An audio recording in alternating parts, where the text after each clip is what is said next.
This is the last gift I'll ever give you, my husband said, shoving divorce papers at me. I'm marrying someone else. Thanks for being my cash machine all these years. The man I'd trusted for decades turned out to be awful. This is my revenge story.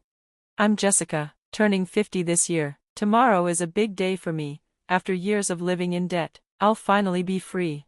My husband, Lance, and I had been married for 20 years. I was 30 when we wed. He was 35. He ran a liquor store inherited from his late parents. I worked in an office as a financial consultant.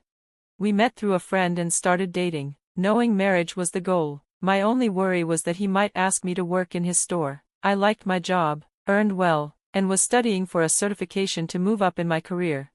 When he proposed, he promised I wouldn't have to work at the store and could focus on my career. That promise sealed my decision to marry him. At first, things went smoothly. He managed the store, and I focused on my work. A year later, while cleaning under the bed, I found a crumpled paper. It was a payment reminder for a $200,000 debt in Lance's name. My heart sank. When I confronted him, he said it was business debt from his parents and was tied to the store and the property. He admitted sometimes he couldn't make payments because of slow sales. Then he asked me to help pay it off since I earned well. At first, I hesitated, but he argued that his store was important to the community. I'd seen how much people relied on it, so I agreed to pay part of the debt every month. For the next 3 years, I worked hard to cover the payments. Lance began coming home late, smelling of alcohol. When I asked about the debt, he acted like it was my job to keep paying. One day, he mentioned his friend Matt had 3 kids. I told Lance I wanted to start a family too, but he dismissed the idea, saying we couldn't while still in debt. He even said that if I paid it off faster, he'd think about it, smiling in a way that made my stomach turn. I was too focused on the dream of having a child to see how wrong it all was. I kept working endlessly for him. I worked hard for years, climbing the ladder in my career. I took every qualification exam I could, passed promotions, and kept getting raises. Before long, I was earning more than most women my age. I even made extra payments on Lance's debt whenever I could, hoping to get rid of it faster. But that debt was like a shadow that refused to disappear. Time moved quickly. I hit 40 before I realized it, and with that came the painful decision to give up on having children. I told myself it was okay. I still had Lance. He relied on me, and I believed I could do anything for him. That thought kept me going. But slowly, things began to change. Lance started coming home later and later. Some nights, he wouldn't come back until morning. When I asked, he'd say, I was working late at the store. And before I knew it, the sun was up. Then I had to meet a customer, so I just kept going. I believed him. I told myself he was working hard to keep the store alive, and that made me want to be a better wife. We were partners, I thought. We were in the same boat, rowing toward a better future. Years passed like this, and finally, the big day came, the day before the last debt payment. For 20 years, I had been living frugally. No vacations, no fancy dinners, no indulgences, all of it so we could clear that debt. But now, it would be over. I could start using my hard-earned money for myself.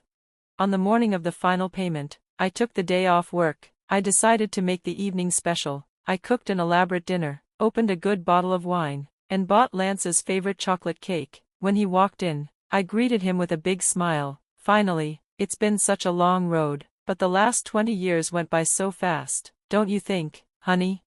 He kept his head down, his shoulders trembling. For a moment, I thought he might be crying from happiness. Then, out of nowhere, he burst into loud, almost mocking laughter.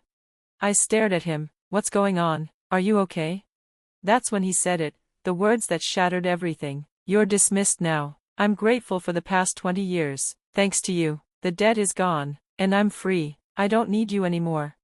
I froze. What are you talking about? He reached into his bag and pulled out a document. This is my last gift to you. In bold letters, the words, divorce petition, seemed to stab straight into my eyes.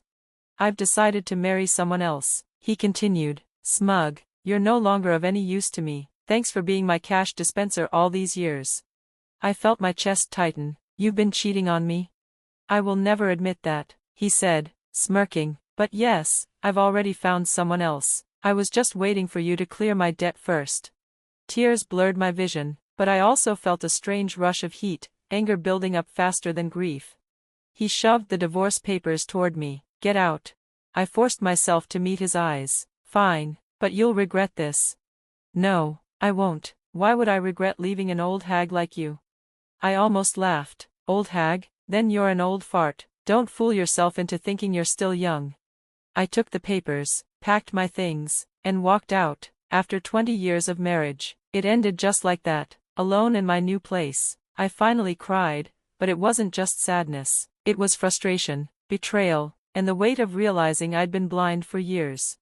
I called my attorney the next day. Not only did I want the divorce, I wanted him to repay me every cent I'd paid toward his debt. The total, with interest, came to just over $300,000. When Lance got the paperwork, he called me, shouting into the phone, "What's this loan agreement? Why do I have to pay you back?" "Because that's money I paid for you," I replied calmly. "As your wife, I did it willingly, but now that we're divorcing, it's a different story."